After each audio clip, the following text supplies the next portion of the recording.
Sanibona and welcome to my channel.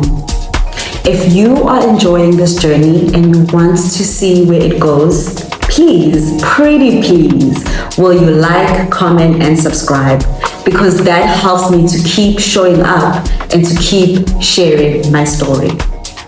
Now this is my Toastmasters journey, and today's video is a little different because I'm not just sharing one speech, I'm sharing two. For the final project in my level 1 of my visionary communications path, the task was simple, but not easy. To deliver the same speech twice, and the second time to apply the feedback from the first time. Going into the first version of the speech, I thought I was prepared. What I didn't realize is that I was leaning too heavy on something that usually works for me, which is writing. I consider myself to be a strong writer. I find a great deal of comfort in writing.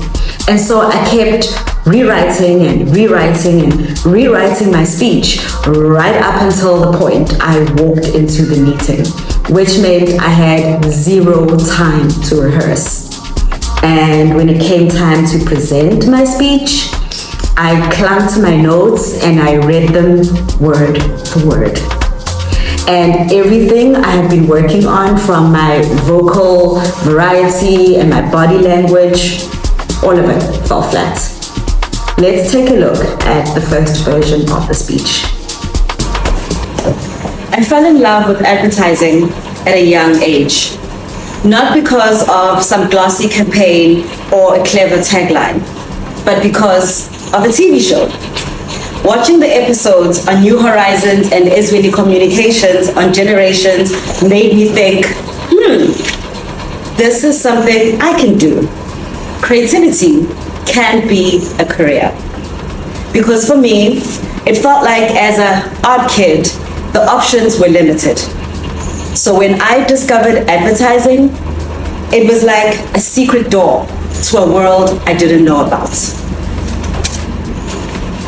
Advertising became a place where creativity was not just tolerated, but it was the job. A place where creativity is both skill and a gift. And I knew that my path was tied to it. What I love about this industry is the people. The ones who ask questions, who live and breathe creativity, who build entire lives from ideas. People whose superpower is being themselves and being able to draw from that well to water the world with their work. Because I truly believe that the best parts of the industry has always been and will always be the people, the people, the people. So it's not a coincidence that I now find myself working with the most important P in the marketing mix, the people. So I recently attended an industry event, and it had been a very long time since I went to one, and I almost didn't go. But the teams in the office were buzzing about it, and they were so excited, and it was contagious, so I went. But somehow, I found myself spending most of the night watching people connect, watching creatives greet each other like old friends, watching the room come alive with connections and conversations. At one point, I was just sitting there, sipping an appetizer in a wine glass and scrolling my phone, trying to avoid eye contact. That's when I realized that I was on the edge of this room. Not because anyone had pushed me there, but because the geometry of the room wasn't made for someone like me. I felt like a hexagon in a room full of circles. I could have stayed in that feeling. I could have made it mean something about me. But instead, I started noticing something else. I wasn't the only one who was on the edge of the room. There were other people. juniors who are new to the industry, people who are between roles, those who don't fit traditional roles, and other people trying to find where they belong. You see, belonging has a geometry to it. There are points, which are the people. There are the lines, which connect the people. And then there are the angles, which is the tensions that we all have to navigate. And of course, there are the rooms, which is the spaces that the relationships create. I was recently talking to a project manager from one of the agencies, and she told me that she's inspired by watching creativity come to life, by seeing something move from an idea to real life and from real life to impact. And as she spoke, it clicked. That's what I do. So I realized that I too am bringing ideas to life, except my ideas are the people. In my career journey, I've had leaders who saw this ability in me before I could name it. People who let me experiment and play, who help me discover what excites me and what brings me joy. In that journey, I learned that what feeds me is pouring into other people and having a positive impact. I've realized that I thrive in making space for others to grow. And contrary to popular belief, that is creative work as well. It requires creativity in order to make it meaningful. It requires creativity to make it resonate and to make it land. And the more I lean into that work, I'm realizing that my industry has a lot to learn about the different shapes of creativity. Because just like geometry, belonging is not accidental. It's designed. Someone decides where the walls go, which way the doors open, who gets let in. And if we are not intentional about it, we will end up with rooms that only work for certain types of shapes. Because again, belonging has geometry, and geometry can be designed. So if you, like me, have ever stood at the edge of a room wondering where you fit in, remember that you don't need to wait for someone to make space for you. You can create it. You don't need permission or a fancy title. You can create belonging by showing up and being visible even when it's uncomfortable. You can create belonging by connecting people to each other so that they build bridges. You can create belonging by asking questions and learning other people's stories. You can create belonging by noticing who is at the edge of the room and by making room for them. So I'm grateful to this industry for giving me a path, giving me a place to shapeshift, to reinvent, to keep discovering what my creativity is. Because now I'm able to use my creativity to build the kinds of rooms I would like to step into. Rooms where no one has to think about whether they belong or not. Rooms that are made for all shapes of creativity. Thank you.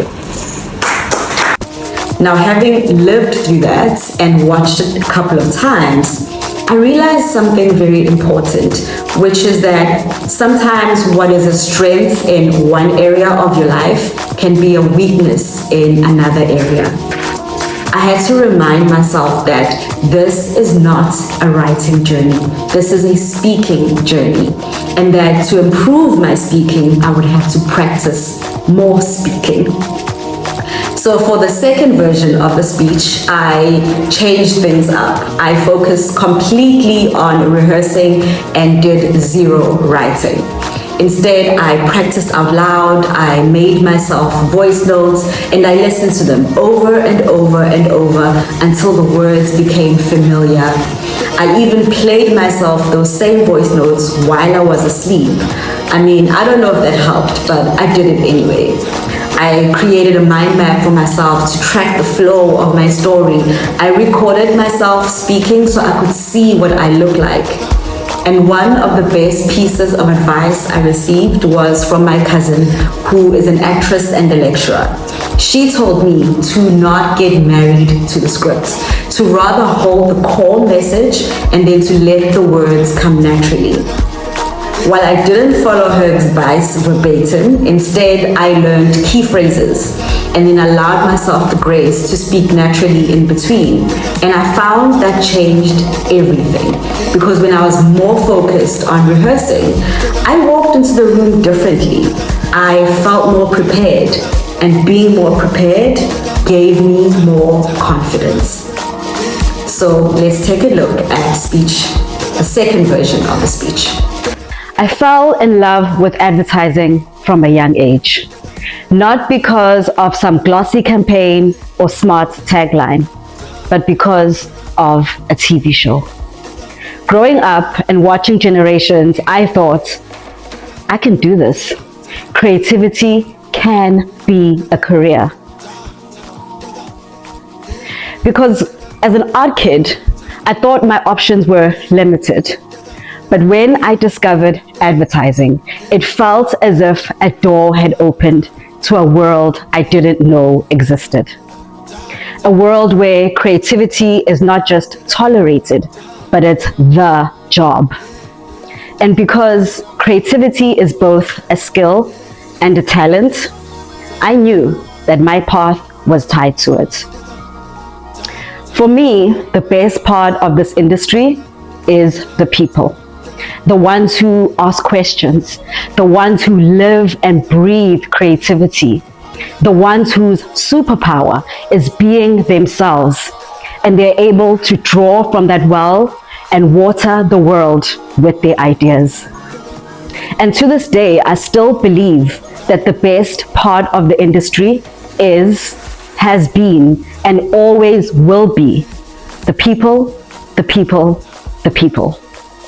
And so, it's no coincidence that I now find myself working on the most important P in the marketing mix: the people. I attended an industry event a couple of weeks ago, and I almost didn't want to go. But the people at the office were excited about it, and the energy was contagious, so I went. But somehow, I found myself watching the room come alive, watching people connect, greet each other like old friends, while I sat in a corner, drinking my appetizer out of a wine glass and scrolling my phone, trying to avoid eye contact. And that's when I realized I am on the edge of this room. Not because anyone pushed me there, but because the geometry of the room was not designed for someone like me. I felt like a hexagon in a room full of circles. Now, I could have stayed in that feeling. I could have made it mean something about myself. But instead, I noticed that there were others on the edge. Juniors who are new to the industry, people between roles, those without traditional titles, and others just trying to figure out where they fit in. You see, belonging has geometry, and like geometry, it's designed. There are points, which are the people. There are lines, which are the connections between those people. There are angles, which are the tensions we all have to navigate. And then there are the shapes, which are the spaces that the relationships create. I was talking to a traffic manager from one of the ad agencies, and she was telling me how she's inspired by creativity, how she loves to see ideas move from concept to reality and from reality to impact. And as she spoke, I thought, that's what I do. Except my creativity is not campaigns, it's people's growth. I've been blessed that in my career journey, I've had visionary leaders who saw this in me long before I could name it. They gave me space to experiment and to find out what inspires me. What I learned is that I thrive in creating space for people. And I love to help people grow. And contrary to popular belief, that is creative work. It requires creativity to make it meaningful. It requires creativity to make it land. It requires creativity to make it resonate. And the more I lean into this work, I'm realizing that the advertising industry has a lot to learn about different creative shapes. Because just like geometry, belonging is not accidental. And if we are not intentional, we will end up in spaces that only work for certain shapes. With belonging, someone decides where the walls go, which way the doors open, and who is allowed in. So if you, like me, have ever found yourself at the edge of a room, wondering where you fit, I want you to know that you don't have to wait for someone to give you space. You can create belonging. You can show up and be visible, even if it's uncomfortable. You can connect people to each other so that they become bridges. You can ask questions and learn other people's stories. You can notice who's on the edge and make space for them. You don't have to wait for permission, and you don't need a fancy title. So I am thankful for this industry.